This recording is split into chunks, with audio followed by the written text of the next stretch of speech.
পুলিশি ভ্যান থেকে বের করে আওয়ামী লীগের নেত্রী ও সাবেক শিক্ষামন্ত্রী দীপু মনি তিনি কিন্তু বের হয়েছেন।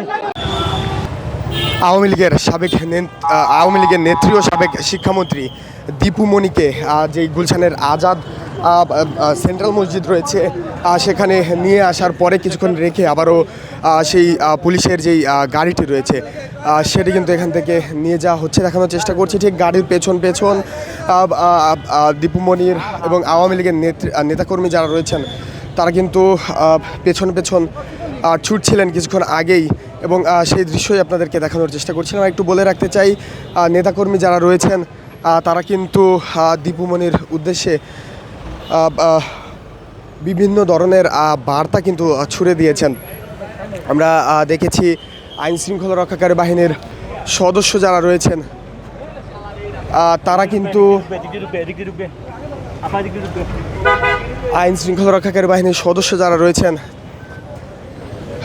তারা কিন্তু বেশ সতর্ক অবস্থানে রয়েছেন দীপু মনির এই আগমনকে কেন্দ্র করে, এবং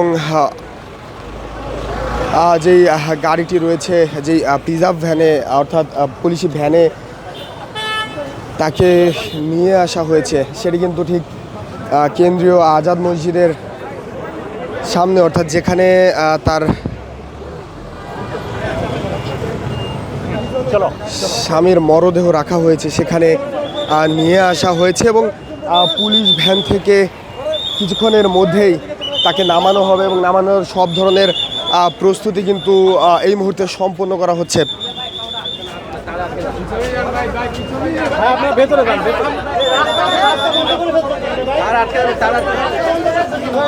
দর্শক, ঠিক যেই স্থানে তৌফিক নেওয়াজের মৃতদেহ রাখা সেই স্থানে কিন্তু পুলিশের এই ভ্যানটি কিন্তু সেই স্থানে প্রবেশ করানো হচ্ছে। সব ধরনের প্রস্তুতি কিন্তু নেওয়া হচ্ছে। আমরা দেখছিলাম কিছুক্ষণ আগেই আওয়ামী লীগের নেতাকর্মী যারা রয়েছে এই পুলিশি ভ্যানের পেছন কিন্তু তারা দৌড়াচ্ছিলেন, এবং দীপু মনির উদ্দেশ্যে স্লোগানও কিন্তু তারা দিয়েছেন। দর্শক, এই মুহূর্তে দীপু মনিকে পুলিশ ভ্যান থেকে কিন্তু বের করা হয়েছে। দেখানোর চেষ্টা করছি আওয়ামী লীগের মন্ত্রী ও সাবেক শিক্ষামন্ত্রী দীপু মনি,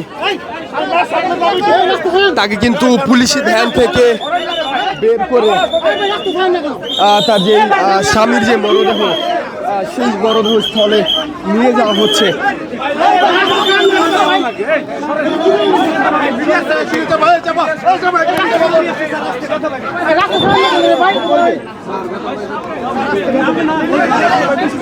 দর্শক, সেই দৃশ্যই আপনাদেরকে দেখানোর চেষ্টা করছি।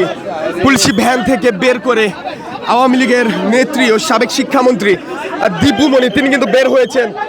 গুলশানের যে কেন্দ্রীয় আজাদ মসজিদ রয়েছে, আজাদ মসজিদ প্রাঙ্গণে তার স্বামী তৌফিক নেওয়াজের মৃতদেহ রাখা হয়েছে। সেই মৃতদেহ শেষবারের মতো দেখতেই কিন্তু তিনি এসেছেন।